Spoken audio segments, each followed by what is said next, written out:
If you grew up eating fast food in the 1970s, you already know something changed. You might not be able to explain exactly when it happened or who made the decision.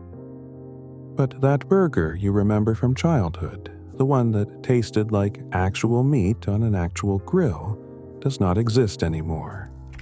Most people assume it is nostalgia, that your memory is playing tricks on you, that food always tastes better when you are 12 years old and sitting in the back seat of your parents' car. But what if it is not nostalgia? What if the food really was different, and someone made a deliberate choice to take it away from you? I looked into what actually changed inside the kitchens of the biggest fast food chains in America. What I found is not just a story about recipes. It is a story about money, public pressure, and an industry that quietly replaced real food with something engineered to look and feel like the original, while costing a fraction to produce. Let's start with the most famous example, the one food item that millions of Americans still argue about to this day: the fry that died. McDonald's French fries were not always what they are now. Before 1990, every single McDonald's location in the country cooked its fries in a blend of 93% beef tallow and 7% cottonseed oil. They called it Formula 47, named after the original 47-cent McDonald's meal. The beef fat gave the fries a rich, savory, almost buttery taste that no other chain could replicate. They were crispy on the outside, soft on the inside, and had a depth of flavor that came entirely from the cooking medium.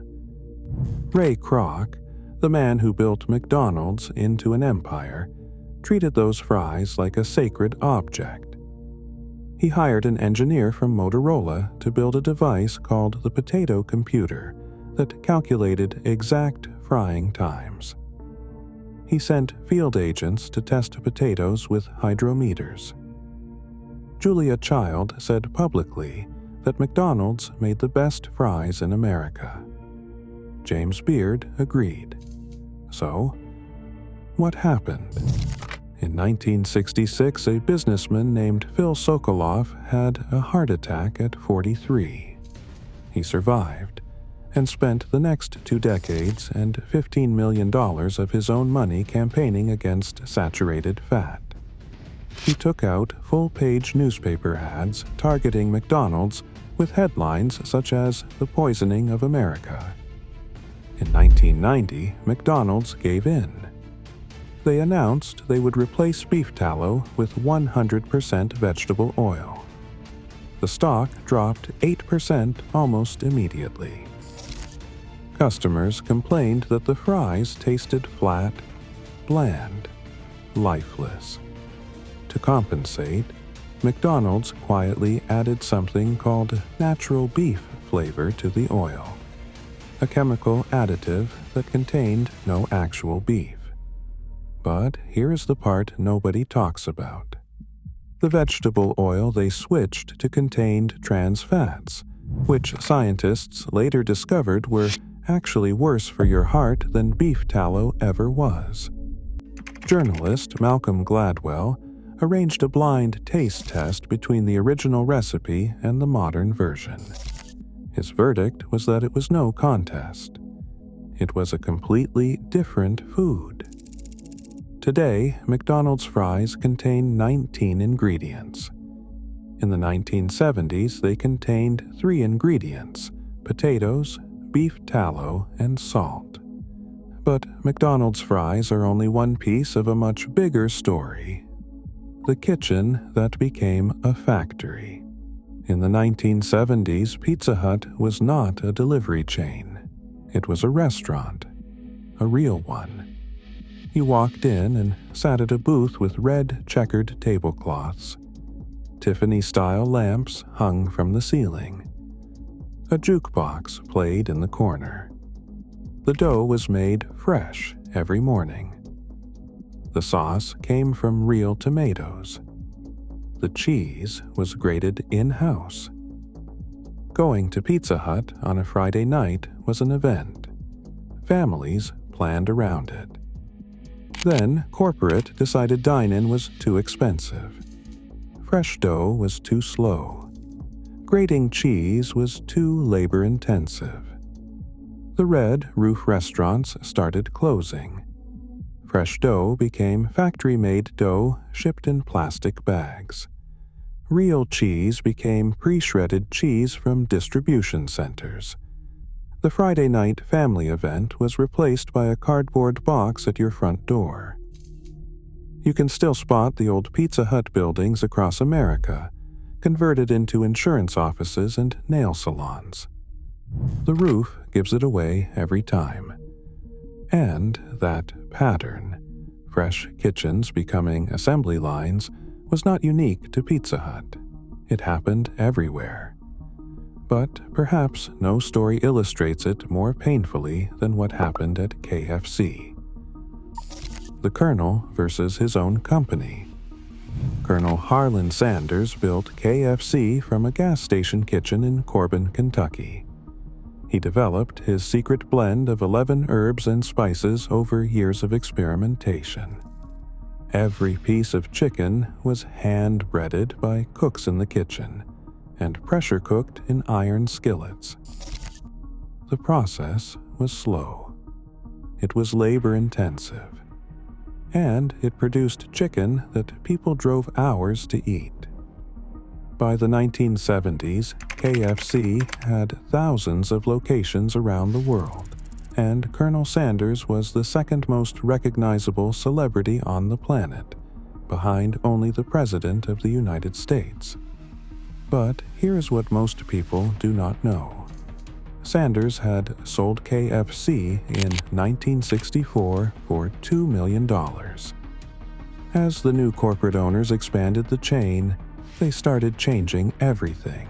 The hand-breading process was too slow for high-volume locations. The iron skillets were replaced with faster equipment. The gravy recipe was simplified because the original took too long to prepare. Pre-mixed breading began arriving from factories in bags, replacing the cooks who used to mix it by hand in the kitchen. The Colonel watched all of this happen. He was furious. He visited franchise locations unannounced, and when the food did not meet his standards, he threw plates of chicken on the floor in front of customers. He publicly called the new gravy sludge. He sued his own company, the company that still put his face on every bucket of chicken it sold, for destroying the quality of the food. Sanders died in 1980. The chicken kept changing after that. The original hand-breading was replaced entirely with pre-mixed batches from factories. The pressure cookers that gave the chicken its signature texture were swapped for faster equipment in many locations. Today, the gap between what KFC serves and what the Colonel originally created is so wide the two products share almost nothing except the name, the invisible shift. What happened at McDonald's, Pizza Hut, and KFC was not an accident. It was a pattern that repeated across the entire industry. And once you see it, you cannot unsee it. A&W had 2,400 locations in the 1970s, more than McDonald's. Every restaurant made root beer fresh on site, from real sassafras root and vanilla, served in thick, frosted glass mugs. Today, fewer than 600 locations remain. The root beer comes from a syrup fountain. The frosted mugs are gone. Wendy's was built on fresh, never frozen beef.